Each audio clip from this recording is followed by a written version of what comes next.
Hey friend, hey, I'm Sashika, and welcome to my channel where I inspire women to live delightfully authentic lives. And today we're talking about weight loss in your 40s because it's different. It's real different. It's real different. Also, weight management in your 40s is super different. So, I'm 42 and I'm looking to lose about another 30 to 40 pounds. I really got hip to how different it is. So, I'm going to talk a little bit about some of the things I've discovered that's working for me. And I definitely want to hear what's working for you. So, in the comment section, drop what's been working for you and what you've learned now that you're in your 40s and either maintaining your weight or trying to lose weight. Well, let's back up and talk a little bit about my weight loss journey. So, I have lost 16 pounds since October and I'm really excited and proud. Ooh, ooh. And I definitely, I'm still working towards losing 40 pounds altogether. And it's still a process, so I'm still in the journey. So let's jump in. So, one of the things I realized pretty early on, as soon as I hit like I would say 39, 40, was that I didn't really need to do as much cardio as I was doing because I wasn't getting the results as I would get when I was younger. I needed to definitely like up strength training because I noticed that I looked leaner, I looked stronger, and as I got to do a bit more research on it, um, that is sure enough, that's what's recommended. That as you get older, you prioritize strength training. And I definitely saw that for myself. I just looked stronger. I still had and retained really good muscle mass. And I just looked firmer. Even at being a heavier size, like I just looked solid. And I attribute that to the strength training. So that's one thing that has changed for me is I prioritize my strength training. If I'm doing cardio that day, I do strength training first and give all my energy to that. And then I'll pop in a 20 or 30-minute cardio session. And I'm really limiting my cardio to, if I'm just doing cardio, I'm only doing it twice a week. But most of the times I pair it with my strength training. And I do it in short bursts, hit training. And I definitely look leaner and I feel so much stronger. Just focused on getting my steps in, getting my 8,000 or 10,000 steps. I'm counting that as my cardio. And then when I carve out my workout time that day, I'm focused on strength training. Big takeaway in your 40s is yeah, you're not overdoing the cardio at all. You're still doing it, but you're just not overdoing it. And you're prioritizing strength training. The other thing I noticed keeping in that same space of movement is the cool down. In my 20s and 30s, I could knock that workout out. And I mean, I'd barely cool down. I'd barely stretch if I just could up, done, leave. No. Now in my 40s, I do not miss a cool down. I take the time to really stretch. Some Saturdays, I actually just don't work out and I just stretch really well. Yeah, that is a big thing I've also noticed that's helped me a lot so that I can come back to my next workout session feeling energized and just not feeling overly sore.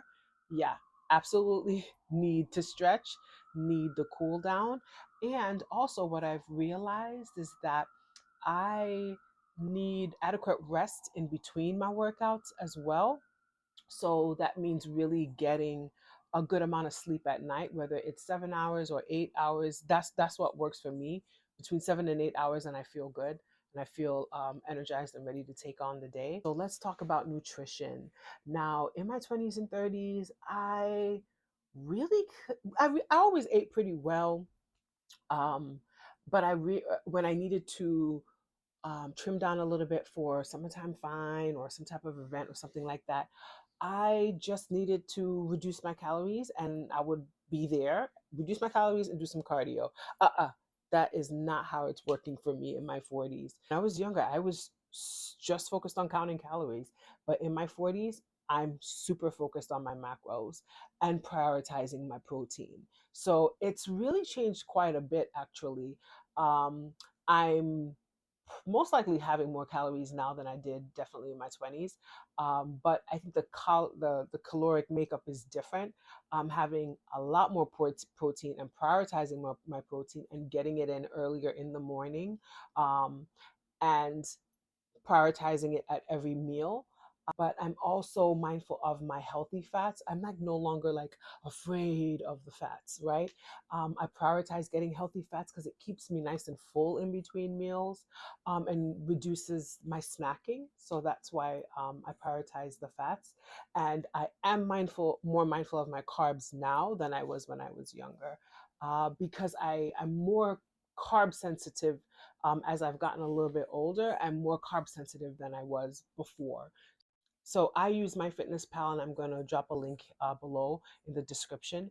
And that's been so helpful for me. I know the aspect of it for counting your macros, I think it might be the paid version of it. But either way, it's really, really, really helpful to have a really thorough and deep listing of different types of foods, even foods from a lot of popular chains if you eat out a lot. So I find MyFitnessPal to be crucial and really helpful.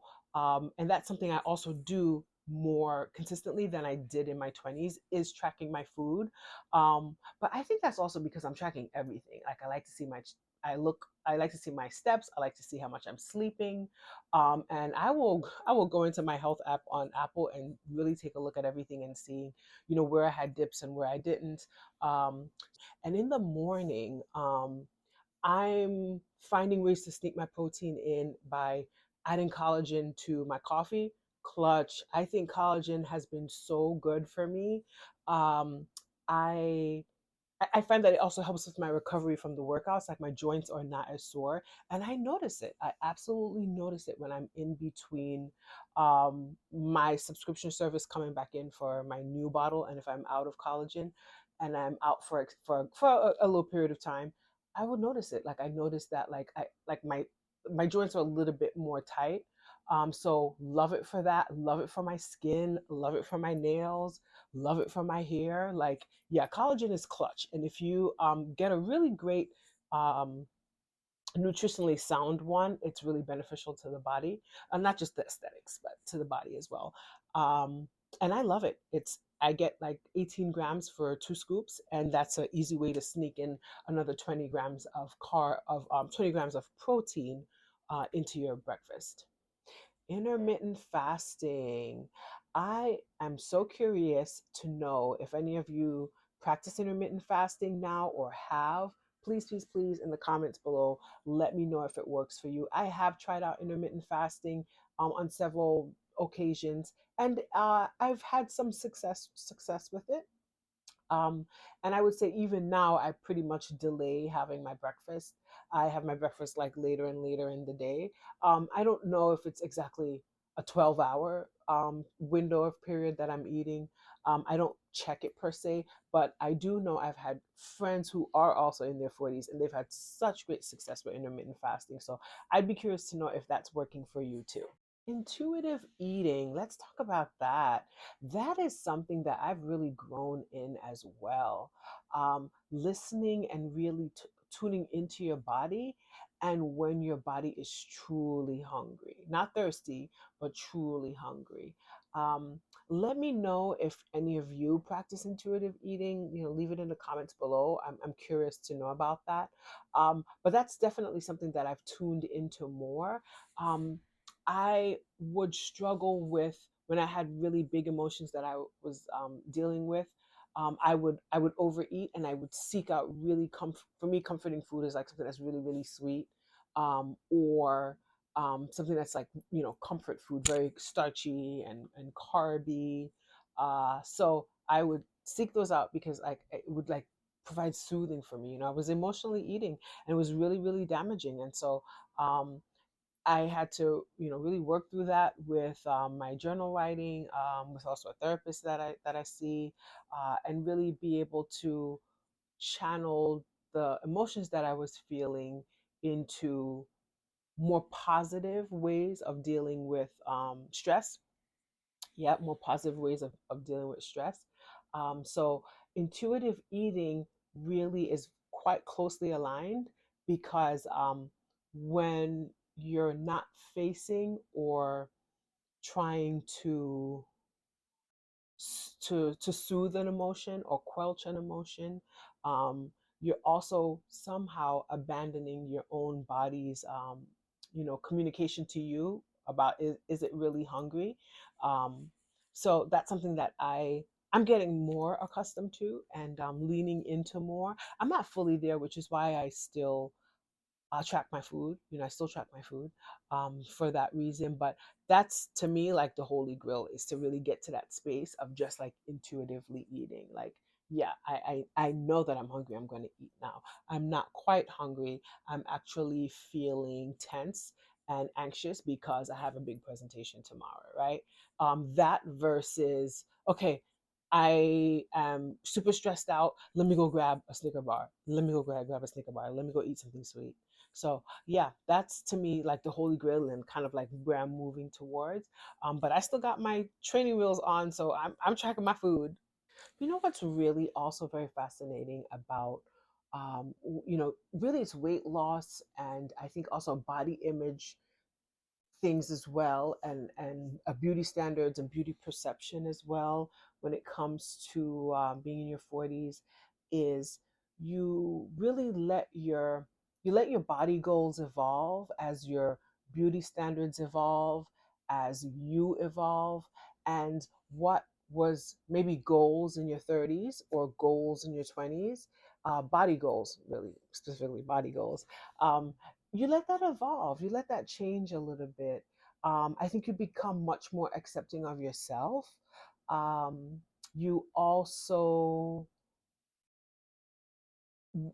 have this desire to become, your body goals become your personal body and the best shape that maybe you can get your body in, versus perhaps what is possibly pumped out by the media. That's also something I've noticed, and I'll be curious if you've noticed the same with yourself. So leave a comment below.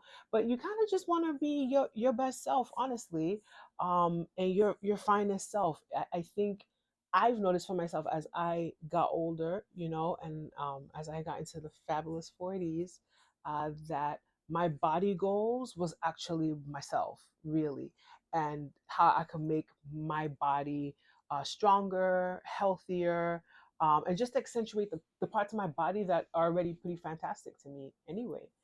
So that's definitely one thing that I noticed. And also, I think for me, health and wellness became primary, and aesthetics became a little bit more secondary. While when I was younger, like in my 30s, definitely in my 20s, for sure in my 20s, um, I think my motivation was definitely more aesthetically driven. And it's just changed. It really has just changed. I guess it's because I got to 40s and I was just like, ah, could I be halfway there? And if I'm halfway there, how could I enjoy life and enjoy the outdoors and enjoy everything that I want to do in life and not put additional strain or stress on my body? So I just really became more conscious of my health and my wellness, and I get to work out. I'm blessed to be healthy enough to work out. So I take every opportunity that I can to do it. I realize that all the work that I'm putting in the gym, or when I get up and say, hey, I'm going to walk for 30 minutes or 40 minutes, that it's something that I'm doing to keep my body healthy and strong so that it can take me through this life. So that shifted a lot for me. That shifted a lot for me. So the shift from aesthetics to primarily my wellness and doing something that's going to keep my body as strong as it possibly can be for as long as it's here. So those are my kind of like tips and what's been working for me. I'm really, really excited to hear what has been working for you. So definitely leave it in the comments below. I can't wait to hear, and share your tips, and share your tricks and what's been working for you.